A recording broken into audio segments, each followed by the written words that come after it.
নমস্কার বন্ধুরা, আশা করি আপনারা সবাই ভালো আছেন। তা অনুষ্ঠান শুরুর পূর্বে আপনাদের অনুরোধ করব যে আমার চ্যানেলটিকে অবশ্যই সাবস্ক্রাইব করবেন এবং আমার পাশে থাকবেন। তা এতদিন ধরে একটা প্রশ্ন বাতাসে ঝুলেছিল, এসআইআরটা কবে শুরু হবে? কারো কাছে খবর ছিল অক্টোবর, কারো কাছে নভেম্বর, আবার কেউ কেউ তো বলছিল বছরের শেষে। তা শেষমেশ সব জল্পনা কল্পনার ইতি নির্বাচন কমিশন জানিয়ে দিল কি, দুর্গাপুজো, লক্ষ্মী পুজো, কালী পুজো শেষ হলেই অর্থাৎ অক্টোবর থেকে দেশ জুড়ে শুরু হয়ে যাবে এসআইআর। তো এবার শুধু বিহার না, পশ্চিমবঙ্গ প্রায় সব রাজ্যেই একসঙ্গে চলবে এই প্রক্রিয়া, অর্থাৎ আর কোনো দোলাচল নেই। ভোটার তালিকা নিয়ে এবার শুরু হতে চলেছে একটা বড়সড় অভিযান। তা প্রশ্ন তো উঠতেই পারে, ভোটার লিস্ট আপডেট তো নিয়মিতই হয়, তাহলে এত আলোচনা কি আছে? না, এই এসআইআর মানে শুধু নাম তোলা কিংবা বাদ দেওয়া নয়। কে সত্যিকারের ভারতীয় নাগরিক আর কে নয়, সেই বিতর্ক এখানে জড়িয়ে আছে। রাজনীতির মাঠে এটা নিয়ে অলরেডি শুরু হয়ে গেছে একটা বড়সড় টানাপোড়েন। তা শাসক তৃণমূল এতদিন ধরে বলে আসছিল যে আমরা বাংলায় এসআইআর হতে দেব না। তাদের বক্তব্য ছিল এরা আলে অন্য কোনো উদ্দেশ্য আছে। কিন্তু এখন যখন কমিশন স্পষ্ট করে দিল যে অক্টোবর থেকেই শুরু হবে, তখন প্রশ্ন, তৃণমূল কী করবে? সরাসরি প্রতিবাদে নামবে, নাকি অন্য একটা নতুন কৌশল নেবে? অন্যদিকে বিজেপি এতদিন ধরে দাবি জানাচ্ছিল কি, এসআইআর না হলে স্বচ্ছ ভোট প্রায় অসম্ভব। কিন্তু আশ্চর্যের বিষয়টা কি, এখন তাদের পত্রিকা খুব একটা আক্রমণাত্মক নয়। তাহলে কি বিজেপি ভেতরে ভেতরে কোনো একটা দ্বিধায় ভুগছে? এখানে একটা বিষয় খেয়াল করার মতো, যে নির্বাচন কমিশন ইচ্ছে করেই উৎসবের পর সময়টা বেছে নিয়েছে। কারণ তারা চায়নি যে পুজোর আগে একটা ঘোষণা হোক, একটা বিরাট বিতর্ক তৈরি হোক। উৎসবের আনন্দে যাতে কোনো প্রভাব না পড়ে, সেই জন্য তারা অপেক্ষা করলো। আর এই সময় বাচ্চার ভেতর লুকিয়ে আছে একটা কমিশন রাজনৈতিক কৌশল। তবে সাধারণ মানুষ কি ভাবছে, যে আধার কার্ড থাকলে হবে তো, নাকি নাগরিকত্ব প্রমাণে অন্য নথি লাগবে? আর যাদের কাছে নথি নেই তাদের কী হবে? আর এইসব প্রশ্ন এখন ধীরে ধীরে মাথাচাড়া দিচ্ছে। আর এখানে লুকিয়ে আছে ভয়, উদ্বেগ আর রাজনৈতিক খেলা। তা ঘোষণার পরপরই আমাদের পশ্চিমবঙ্গের রাজনৈতিক মহল একটা সরগরম হয়ে উঠেছে। একদিকে শাসক তৃণমূল, অন্যদিকে বিরোধী বিজেপি। দুই শিবিরের প্রতিক্রিয়া কিন্তু খুব ইঙ্গিতপূর্ণ। তৃণমূল এতদিন ধরে বারবার বলছে যে বাংলায় এই প্রক্রিয়া আমরা হতে দেব না। কিন্তু নির্বাচন কমিশন যখন সাফ জানিয়ে দিল যে অক্টোবর থেকে দেশ জুড়ে শুরু হবে এই এসআইআর, তখন মমতা বন্দ্যোপাধ্যায়ের বক্তব্যে এক অদ্ভুত পরিবর্তন দেখা গেল। তিনি সরাসরি না বলছেন না, বরং এমন ভঙ্গিতে বলছেন, হবে তো হোক, দেখি কত নিতে পারে। আর এই কথার ভিতরে লুকিয়ে আছে কৌশল। কারণ সরাসরি প্রতিরোধ করা মানেই কেন্দ্রে বিজেপির হাতে একটা সুযোগ তুলে দেওয়া, একটা অস্ত্র তুলে দেওয়া। তাই এখন তৃণমূল চাইছে কি, প্রশ্ন তুলবে, প্রতিবাদও করবে, কিন্তু শেষ পর্যন্ত প্রক্রিয়ায় বাধা দেবে না। তো এবার আসি বিজেপির দিকে। তাদের তো আনন্দে ফেটে পড়ার কথা, তাই না? কারণ তারা তো এতদিন ধরে বলে আসছিল, চিৎকার করে আসছিল যে ভুয়ো ভোটার বাদ চাই, স্বচ্ছ ভোটার লিস্ট চাই। কিন্তু আশ্চর্যের বিষয়, বিজেপি আর কণ্ঠস্বর খুব জোরে উচ্চারিত হচ্ছে না। তারা বলছে এটা ইতিবাচক পদক্ষেপ, কিন্তু সেই পুরনো আক্রমণাত্মক ভঙ্গি আর নেই। তার প্রশ্ন হচ্ছে, কেনই নীরবতা? কারণ এর কারণ খুঁজতে গেলে আমাদের দেখতে হবে সংগঠনের দিকে। আর এই যে এসআইআর সমীক্ষা, এটা নিয়ে কিন্তু উভয় দলের মধ্যে একটা আলাদা হিসেব আছে। তৃণমূল জানে যে কমিশনের নির্দেশ মানতে হবেই, তাই তারা মাঠ পর্যায়ে ওদের নিয়ে ওদের উপর প্রভাব খাটিয়ে নিজেদের পক্ষে পরিস্থিতিটা গোয়াতে চাইবে। বিজেপি আবার মনে করছে এর মাধ্যমে অবৈধভাবে নাম তোলার ভোটার বাদ যাবে, যা তাদের জন্য সুবিধাজনক হবে। কিন্তু বাস্তবটা এত সহজ না। কারণ মানুষের কাছে আধার থাকলেও নাগরিকত্ব প্রমাণের জন্য অন্য নথির প্রয়োজন, এটাই হচ্ছে মূল জটিলতা। তাই দুই দলের লড়াই যতই থাকুক, সাধারণ মানুষের দৃষ্টিতে কিন্তু ব্যাপারটা ঠিক অন্যরকম। এখন লোকজন ভাবছে, আমার নামটা বাদ যাবে না তো? আধার থাকলে কি চলবে, নাকি আরও কোনো কাগজপত্র দিতে হবে? আর যদি নাম বাদ যায়, তাহলে আমরা কি ভোটাধিকার ফিরে পাবো? আর এই দোলাচলে আসলে রাজনৈতিক দলগুলোর কাছে সবচেয়ে বড় হাতিয়ার। তারা ভয় দেখিয়ে কিংবা ভরসা দিয়ে ভোটারদের মন নিয়ন্ত্রণ করার একটা চেষ্টা করবেই। তা এই সমীক্ষার সবচেয়ে বড় জটিল দিকটা কী হচ্ছে, একটা আদালতের সাম্প্রতিক নির্দেশও আছে। এখানে কেবল নির্বাচন কমিশন নয়, এই পুরো প্রক্রিয়াটায় সুপ্রিম কোর্টের রায়টা একটা বড়সড় ভূমিকা নিচ্ছে। সুপ্রিম কোর্টের অবস্থান স্পষ্ট। আদালত পরিষ্কার জানিয়ে দিয়েছে যে আধার কার্ড পরিচয় প্রমাণ হতে পারে, কিন্তু সেটা কোনোভাবে নাগরিকত্বের প্রমাণ নয়।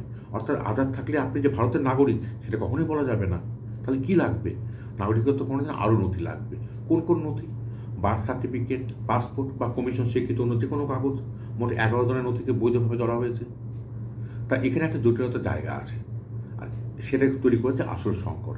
কারণ আমাদের দেশে প্রায় প্রত্যেকের হাতে আধার আছে, কিন্তু বাকিরা তো সবার কাছে নাও থাকতে পারে। ধরুন একটা গ্রামে জন্ম নেওয়া মানুষ, তার কাছে বার্থ সার্টিফিকেট নাও থাকতে পারে, তারা কী করবেন? যে বহু বছর আগে ভোটার লিস্টে নাম তুলেছে, তার কাছে কিন্তু কোনো কাগজপত্র নেই, তারা প্রমাণ কীভাবে দেবে? আর এই ভয়টা রাজনীতির বড় হাতিয়ার হয়ে উঠেছে। মমতা বন্দ্যোপাধ্যায় খুব ভালো করে বুঝে গেছেন যে আদালতের রায়ে আধারকে বাদ দেওয়া হয়নি বিহারের ক্ষেত্রে। তাই যদি সবারই হাতে আধার পৌঁছে দেওয়া যায় তাহলে অন্তত একটা ভিত্তি থাকবে। তাই তিনি আগেভাগে ঘোষণা করে দিয়েছেন যাদের আধার নেই দুয়ারে সরকার করে যাতে আধার পৌঁছে দেওয়া যায়। অর্থাৎ একটা প্রশাসনিক সুবিধা দিয়ে ভয় কাটানোর চেষ্টা উনি করলেন। এটা আমাদের মানুষের মধ্যে একটা বার্তা ছড়িয়ে দেওয়ার মতো, ভয় পেও না, সরকার তোমার পাশে আছে। বিজেপির কী অবস্থান? বিজেপি বারবার বলছে আধার থাকলেই চলবে না, নাগরিকত্ব প্রমাণ করতে হবে। তাদের লক্ষ্য পরিষ্কার, একটা এই ইস্যুতে একটা ঠিক বিভাজনের রাজনীতি আরও জোরদার তৈরি করা। কিন্তু বাস্তবে সমস্যাটা হলো কি, যদি একবার আধার গ্রহণযোগ্য হয় তার নাম বাদ দেওয়াটা অত সহজ হবে না। আর এখানে বিজেপির প্রত্যাশা বাস্তবতার মধ্যে একটা ফারাক তৈরি হয়ে যাচ্ছে। তা মানুষ এখন দ্বিধায়, একদিকে শাসক দল বলছে ভয় নেই, আধারই যথেষ্ট, অন্যদিকে বিরোধী শিবির কী বলছে, বিজেপি কী বলছে, আধার একা কিছু প্রমাণ করে না। ফলে মানুষ কোন দিকে যায় বুঝতেই পারছে না। সত্যিই কি তাদের নাম তালিকা থেকে বাদ যাবে, নাকি এগুলো একটা নিছক রাজনৈতিক ভয় দেখানো? তা এই সময়কার একটা বড় দিক হচ্ছে কি প্রশাসনিক বাস্তবতা। শুধু ঘোষণায় কাজ শেষ হয়ে যায় না, মাঠে নেমে বোঝা যায় যে কাজটা কত কঠিন, কত জটিল। এই যে নির্বাচন কমিশন, আমরা কি দেখলাম, অনেক কিছু নিয়ম বদল করে ফেলেছে। আগে একটা বুথে 1500 ভোটার ছিল, এখন থেকে প্রতিটা বুথে কি সর্বোচ্চ 1200 ভোটার থাকবে। এতে কি হচ্ছে, সরাসরি প্রায় 13,000 নতুন বুথ তৈরি হবে পশ্চিমবঙ্গে। আর এতগুলো বুথ তৈরি করার মানে নতুন জায়গা খুঁজে বের করতে হবে, নতুন কর্মী নিয়োগ করতে হবে। তা এবার আসি আমরা বিএলওদের নিয়ে। তাদের দায়িত্বখানা কি? তারা বাড়ি বাড়ি গিয়ে ভোটারদের তথ্য সংগ্রহ করবে, নতুন ভোটারদের নাম যোগ করবে, ভুয়ো ভোটারের নাম বাদ দেবে। কিন্তু এখানে একটা বড় সমস্যা আছে, এই বিএলও এরা কার অধীনে কাজ করবেন? কমিশন বারবার বলছে তারা কমিশনের অধীনে কাজ করবে, অন্যদিকে রাজ্য সরকার কিন্তু বারবার মনে করাচ্ছে যে তারা রাজ্য সরকারের কর্মচারী। অর্থাৎ এই বিএলওরা একদিকে কমিশনের কথা শুনছেন, অন্যদিকে রাজ্যের চাপটা তারা ফিল করছেন। আর এখানে ওদের কাজ নিয়ে প্রশ্ন উঠে যাচ্ছে। আর এখানে তৈরি হয়ে যাচ্ছে কি ভবিষ্যতে টানাপোড়েন। তা এত নতুন বুথ হলে নতুন বিএলও তো নিয়োগ করতেই হবে, প্রায় 15,000-এর বেশি নতুন বিএলও মাঠে নামবে। তা এখন যে প্রশ্ন সেটা হলো কারা হবেন এই বিএলও, তারা কতটা নিরপেক্ষ থাকবেন? কারণ আমরা আগেই দেখেছি যে ভোটার তালিকা গরমিল ধরা পড়েছে, রাজ্য সরকার অনেক সময় সে আধিকারিক বিরুদ্ধে কোনো ব্যবস্থাই নেয়নি। তাহলে এবার কি সেই একই ঘটনা ঘটতে চলেছে? এই প্রশ্ন কিন্তু থেকেই যাচ্ছে।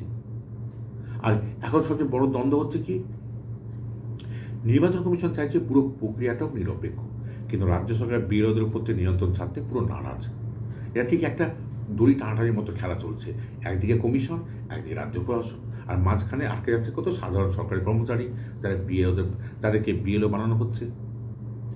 এবার আসা যাক আর একটা গুরুত্বপূর্ণ চরিত্র, বিএলএ অর্থাৎ বুথ লেভেল এজেন্ট। তারা বিএলওদের সঙ্গে সমান্তরালভাবে কাজ করেন, কিন্তু এদের দায়িত্ব রাজনৈতিকভাবে অনেক বেশি সংবেদনশীল। এদের ভূমিকা কি? প্রত্যেক রাজনৈতিক দলেরই প্রতি বুথে একজন করে এজেন্ট বসানো, তাদের কাজ হচ্ছে এটাই। বিএলও তথ্য যাচাই করতে গেলে সেই তথ্য মিলিয়ে দেখা, এটাই আমাদের মূল কাজ। কে প্রকৃত ভোটার, কে ভুয়ো, কে বাইরে থেকে সে নাম তুলেছে, সবচেয়ে আগে চোখ রাখে এরা। অর্থাৎ ভোটার তালিকার প্রথম প্রতিরক্ষার দায়িত্ব পড়ে কাদের ওপরে? এই বিএলএদের ওপরে। বিজেপির কি সমস্যা জায়গা? তৃণমূল যেখানে সংগঠনের মতো অনেকটা শক্তিশালী, বিজেপি সেখানে অনেকটাই দুর্বল। অনেক বুথে বিজেপি এখনো স্থায়ী কমিটি তৈরি করতে পারেনি। বিশেষ করে যে এলাকাগুলো সংখ্যালঘু অধ্যুষিত, সেখানে আরও সমস্যা প্রকট। সেখানে বিএলএ দেওয়ার মতো কর্মী নেই বিজেপির। যেমন আপনি ধরুন দক্ষিণবঙ্গ কিছু মুসলিম অধ্যুষিত এলাকা, বিজেপি এজেন্টই খুঁজে পাওয়া যাচ্ছে না। ফলে এইসব বুথে তথ্য যাচাইয়ের কাজ তো অসম্ভব থেকে যাবে তাদের পক্ষে। তারা কি বলছে? তারা বলছে যে অন্য জায়গা থেকে এজেন্ট আনার চেষ্টা করবেন, যেখানে এজেন্ট নেই অন্য এলাকা থেকে কর্মীদের এনে বসানো হবে। কিন্তু এখানে তৈরি হবে বড় সমস্যা। বাইরের কেউ তো স্থানীয় ভোটারদের ওনারা চেনেই না, যারা বহুদিন ধরে এখানে আছে, কারা নতুন, কারা ফেক নাম দিয়ে তালিকায় ঢুকেছে, সেগুলো তাদের পক্ষে বোঝা সম্ভব নয়। তাহলে কি হবে? অনেক ভুয়ো নাম থেকে যাবে।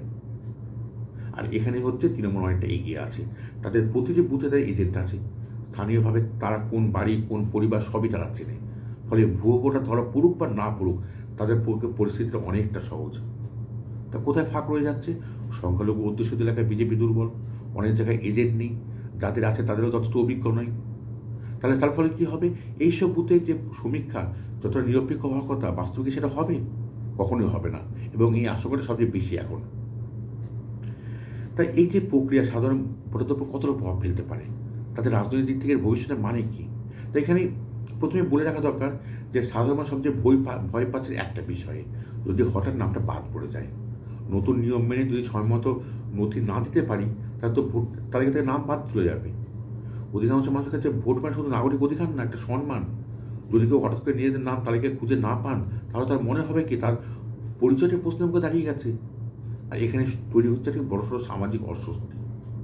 আদালত বনাম প্রশাসন, সুপ্রিম কোর্ট বলছে আধার দিতে হবে, কিন্তু সে নাগরিকত্ব প্রমাণ নয়। কমিশনের মধ্যে ভোটার তালিকা পরিষ্কার করতে হবে, তা আধার কার্যকরী উপায় হতে পারে। রাজ্য প্রশাসন বলছে তাদের কাছে এটা মানুষের কাছে আতঙ্ক তৈরি করবে। তাহলে প্রশ্ন হলো কি, শেষ কথা কার শোনা হবে? আদালতের, নির্বাচন কমিশনের, না রাজনৈতিক নেতৃত্বের? এই টানাপোড়েন যতদিন চলবে ততদিন মানুষের মধ্যে একটা দ্বিধা থাকবেই। মমতা বন্দ্যোপাধ্যায় এখানে খুব হিসাব করে একটা জিনিস খেলেছেন। তিনি একদিকে প্রকাশ্যে বলছেন আমরা চাই না ভোটারদের নাম বাদ যাক, অন্যদিকে প্রশাসনিক যন্ত্রকে ব্যবহার করেছেন এবং দুয়ারে ক্যাম্প করে সবাই আধারের ব্যবস্থা করছেন। অর্থাৎ তিনি দুদিকটাই সামলাচ্ছেন, একদিকে মানুষের আতঙ্ক কমাচ্ছেন, অন্যদিকে কেন্দ্রের সঙ্গে সরাসরি সংগত রাখছেন। আর বিজেপি চাইছে কি ভোটার তালিকা খতিয়ে দেখা হোক, কারণ তাদের ধারণা অনেক ভুয়ো নাম আছে যেগুলো বাদ যাবে। কিন্তু তাদের ক্ষেত্রে বড় সমস্যা কি, সংখ্যালঘু এলাকায় তাদের কোনো এজেন্টই নেই, বিরোধীর উপর কোনো প্রভাব রাখার মতো ক্ষমতাই বিজেপির নেই। ফলে যেটা তারা হাতে হিসাবে ব্যবহার করতে চাইবেন সেটা শেষ পেয়ে তাদের গলা কাটা হয়ে দাঁড়ায়। আর এটাই সামগ্রিক একটা চিত্র ফুটে উঠেছে। তা শেষমেশ এই যে গোটা প্রক্রিয়ায় তিনটে বড় ফলাফল হতে পারে। সাধারণ মানুষের উদ্বেগ বাড়তে পারে, নিজের নাম ভোটারে থাকবে কি থাকবে না সেটা ভয়। রাজনৈতিক দ্বন্দ্ব তীব্র হবে, তৃণমূল বলবে কি মানুষকে বাঁচাচ্ছে, বিজেপি বলবে ভুয়ো নাম ঢুকতে দিচ্ছে। আদালত প্রশাসন কমিশনের মধ্যে একটা মতভেদ তৈরি হবে, আর যার ফল ভুগতে হবে কাকে? সাধারণ ভোটার কি? তা শেষমেশ প্রশ্ন হলো একটাই, এটা কি সত্যিই ভোটার তালিকা পরিষ্কারের উদ্যোগ, নাকি এটা নিশ্চয় রাজনৈতিক চাল? কারণ সাধারণ মানুষের মনে ভয় ঢুকে গেলেই একটা গণতন্ত্র দুর্বল হয়ে যায়। আর রাজনৈতিক দলগুলো যদি সেই ভয়টাকে ব্যবহার করে নিজেদের স্বার্থসিদ্ধি করে, তাহলে ক্ষতিটা হয় কি গোটা ব্যবস্থার। তা আজকে আলোচনার শেষে একটাই কথা, প্রশাসন হোক বা রাজনীতি, সবচেয়ে বড় দায়িত্ব হলো সাধারণ ভোটারদের উপর আস্থা রাখা। আর যদি সেই আস্থাটা ভেঙে যায় তাহলে গণতন্ত্র কাগজে থাকবে, কিন্তু মানুষের মনে আর বেঁচে থাকবে না। আপনাদের কেমন লাগলো আজকের অনুষ্ঠান অবশ্যই কমেন্ট করে জানাবেন। ভালো থাকবেন। আগামী দিনে আবার নতুন অধ্যায় নিয়ে আসবো। নমস্কার।